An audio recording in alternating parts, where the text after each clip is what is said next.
निज परिवार को खुशी रे रखिबा पई रोजगार आशारे हैदराबाद एक होटेल रे काम करुथिले युवक।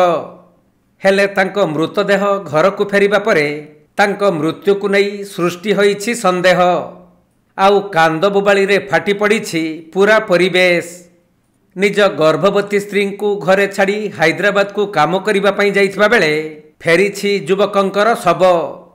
एपरी एक दुखद घटना देखा मिली बालेश्वर जिला भोगराई ब्लॉक अंतर्गत दाहुणदा पंचायत कौड़दा ग्राम मो नातीटा को मुझे जन्म कतर 21 रखी 22 वर्ष मो नातीटा को हैदराबाद काम करते बहुत जत्न रखी मो नातीटा को किए मारी तारी दंड मिलू मोर विधवा झील केमती रही विधवा बो केमती रही नातीर पिलाटा बोमा बोर गर्भर अच्छी संसारटा केमती रही मारी नातीटा को तार दंड जमी दौन मुझे कहूँ अनुरोध करके दोषी किसी दंड जमी पाइसे। मिलिथिबा सूचना अनुजाई कौड़दा ग्रामर युवक सुजय गिरी तांको गर्भवती पत्नी सह निज मामू बसंत दत्तंक घरे रहुथिले। सुजय हैदराबाद एक भड़ा घरे रही होटेल रे काम करुथुवा बेले छुट्टी नहीं घर को आसी गत एप्रिल 26 तारिख दिन पुणी से हैदराबाद फेरी जाइथिले। हेले 28 तारिख दिन तांको सांग मानक सहित फोन पे रे टंका कारोबार को नहीं बचसा होइथिला। तेणु सुजय सही घटना बाबदरे तांको मामू को फोन करी जणाइथिले। किंतु किछि घंटा परे राति प्राय 12टा समय रे सुजयंकर मामूंक पाखकू खबर आसीथिला जे तांको भणजा बेकरे रसी लगाई देइछंती। एही खबर पाइबा परे कांदबोबाली रे फाटी पड़िथिला मामू बसंत दत्तंक घर। सुजयंक गर्भवती स्त्री एपरी दुखद खबर सुनी अचेत होई पड़िथिले। तांको पेटरे बढुथुबा 5 मासर पिलाटी किपरि बंचिबो किए देव तार बापार परिचय एही भली कथा भाबी तांको स्त्री कांदी कांदी पागली हेबाकू बसिलेनी। सेपटे तांको परिवार एबे किमिति चलिबो से नहीं भांगी पड़िछंती समस्ते। तेबे सुजयंक मृतदेह घरे पहुंचिबा परे समस्ते धैर्यहरा होई जाइछंती। गाँ मसाणी रे तांकर शेषकृत संपन्न होइथिबा बेले सुजय निजे जीवन हारि नाही बरं ताकू केही हत्या करिथिबा अभियोग आनिछंती मामू। आउ एहार सठिक तदंत करिबा सह सरकारंक तरफरु तांको परिवार को सहायता देबा पई निवेदन करिछंती।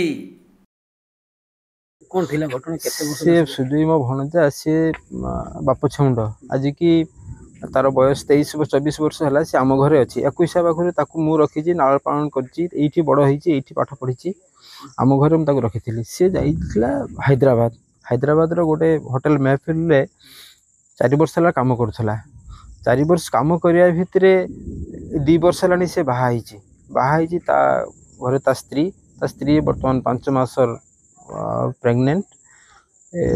गत 23 तारिख दिन से हैदराबाद गला 23 तारिख जाई हैदराबाद पहुँचला 28 तारिख दिन 5टा बेले से मत फोन कला जे एमती मामू गोटे टंका पैसा नहीं कि गंडगोल होची ता साथी पिला सहित से कथाटा को जो पिला सहित झगड़ा होता टंका पैसा नहीं कि सेटा आम गाँ पाख से कल्याणपुर ताको मुझे संध्या बुझी देइथिली। तापरे ता सहित मु पुणी राति 11टा पर्यंत कथा होईची किंतु 12टा बेले कथा आसिला जे से फांसी लगे देइची। केते तारिख एटा से 28 तारिख दिन राति 12:17 मोते फोन आसिला से फांसी लगे देइची। प्रथम तो विश्वास करि पारलेनी कारण से जो प्रकार रो पिला से फांसी लगेबो जे ए कथरा मु एटा अनुमान करूची एटा गोटे प्री प्लान मर्डर रहिची कारण ता बॉडी आसिला परे हम घर पाको आसिला एठी आसिला परे ता देहर जो क्षत विक्षत चिन्ह आउ तार जो मरिबार माने से जो प्रकार पिला थिला किंतु से जे निजे फांसी लगेबो एक तो तार बेसहारा माँ अंतसत्ता स्त्री बापा हबो ता पई ता मन रे जे आनंद एवं सी माने मूलरू ता बापा को देखी नहीं तापरे गोटे छोट घर बनौला से घर बनइबो पिला छुआ हबो माँ आ स्त्री को नहीं कि घरे से माने आनंद रे से मो पाखे बहुत प्लान भी करथिला किंतु से सपन तार साकार हेलानी किंतु या परे जे से पिलाटा এইটা বিশ্বাস হଉনি। মোবাଇଲ ମୋବାଇଲ ମିଳିଛି ତାଙ୍କର ନା ତା ମୋବାଇଲଟା ସେ ଯୋଉ ଯେଠି ଫାଶୀ ଲଗେଇଛି ସେଇଠି ସେ ମୋବାଇଲଟା ପୁରା ଭାଙ୍ଗିକି ଚୁନା କରି ପକାଣି ତଥ୍ୟ ହେଇଛି। ଲୁଚେଇବା ପାଇଁ ମାଗିଛନ୍ତି। ଏଟା ତାକୁ ମାରିକି ତଥ୍ୟ ଲୁଚେଇବା ପାଇଁ ସେ ଯେ ଘର ଫାଶୀ ହେଇଛି ସେ ଘରର କବାଟ ଖୋଲା ଅଛି। କଣ ପାଇଁ ତା ପାଖ ଘରର କଣ ପାଇଁ ମର୍ଡର ହେଇଥିବା ମର୍ଡର ହେଇଛି ଗୋଟେ ଯୋଉ ଟଙ୍କା ପଇସା ଦିଆ ନିଆ ତାପରେ ତାକୁ ଯିଏ ନେଇକି ସେଠି ପ୍ରଥମ ରଖିଥିଲେ ତାଙ୍କ ସହିତ କିଛି ଦିନ ପୂର୍ବରୁ ତାକୁ ତ ସେ ପୁରା ଆଖି ବୁଝେଇକି ଭଲ ପାଏ, ମାନେ ବହୁତ ଭଲ ପାଏ। ଘର ପାଖରେ ଆସିଲେ ସେ ମାନେ ତାର ବହୁତ ସୁନାମ କରେ, ତଥାପି କିଛି ଦିନ ଆଗରୁ ତା ସହିତ ଟିକେ ମନମାଳିନ୍ୟ ବି ହେଇଥିଲା। ଦାବି କଣ କରିବି? ମୁଁ ଏତିକି ଦାବି କରିବି ଏଇ ବେସାହାରା ପରିବାରଟିକୁ ସରକାର କିଛି ସାହାଯ୍ୟ କରନ୍ତୁ ଏବଂ ସରକାର ଟିକେ ହସ୍ତକ୍ଷେପ କରନ୍ତୁ। ଏଇଟା କିପରି ମାନେ ଇନଭେଷ୍ଟିଗେସନ ହବ ଏବଂ ତାକୁ ନ୍ୟାୟ ମିଳିବ, ଦୋଷୀକୁ ଦଣ୍ଡ ମିଳିବ। ବାଲେଶ୍ୱର ଜିଲ୍ଲା ଭୋଗରାଇରୁ ଚନ୍ଦନ କୁମାର ଦାସଙ୍କ ରିପୋର୍ଟ, କୋଣାର୍କ ଲାଇଭ୍।